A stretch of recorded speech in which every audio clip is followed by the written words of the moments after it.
வணக்கம். ஹிந்தியிலயோ தமிழ்லயோ உங்களுக்கு ஏதாவது வேணும்னா அதை எப்படி கேட்பீங்க? ரொம்ப யோசிக்காதீங்க. இன்னைக்கு நாம அதை ரொம்ப சிம்பிளா கத்துக்க போறோம். வாங்க ஆரம்பிக்கலாம்.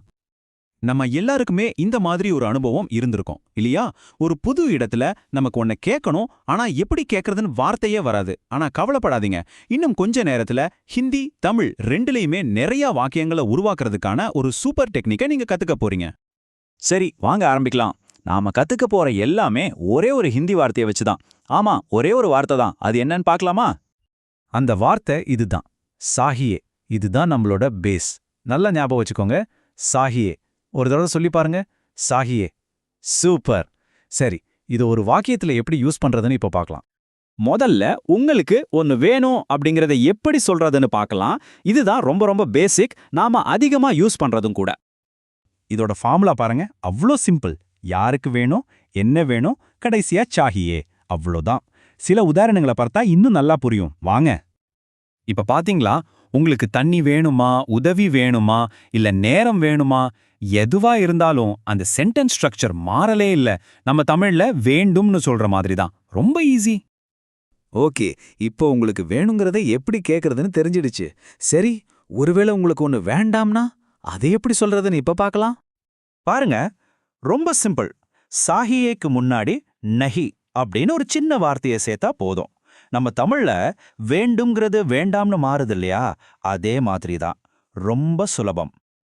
இன்னும் சில உதாரணங்களை பார்க்கலாம் வாங்க. எனக்கு பணம் வேண்டாம், அவங்களுக்கு டாக்ஸி வேண்டாம், எங்களுக்கு டிக்கெட் வேண்டாம்.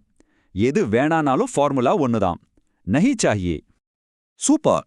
இப்போ உங்களுக்கு என்ன வேணும் என்ன வேண்டான்னு சொல்ல தெரியும். அடுத்த ஸ்டெப் என்ன? மத்தவங்க கிட்ட அவங்களுக்கு என்ன வேணும்னு எப்படி கேக்குறது? வாங்க பார்க்கலாம். ஒரு கேள்வி கேட்கறது அவ்வளோ சுலபமான்னு பாருங்க.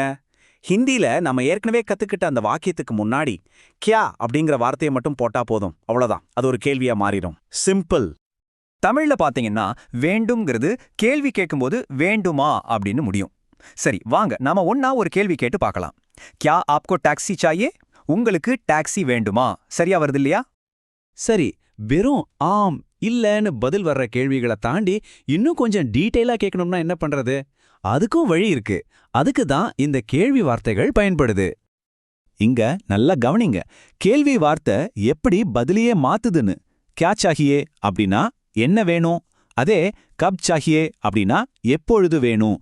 பாத்தீங்களா, அந்த ஒரு வார்த்தை மொத்த கேள்வியோட அர்த்தத்தையுமே மாத்திடுது. அவ்வளவுதாங்க. பாருங்க, இந்த கொஞ்ச நேரத்துல 4 முக்கியமான பேட்டர்ன்ஸை நீங்க கத்துக்கிட்டீங்க.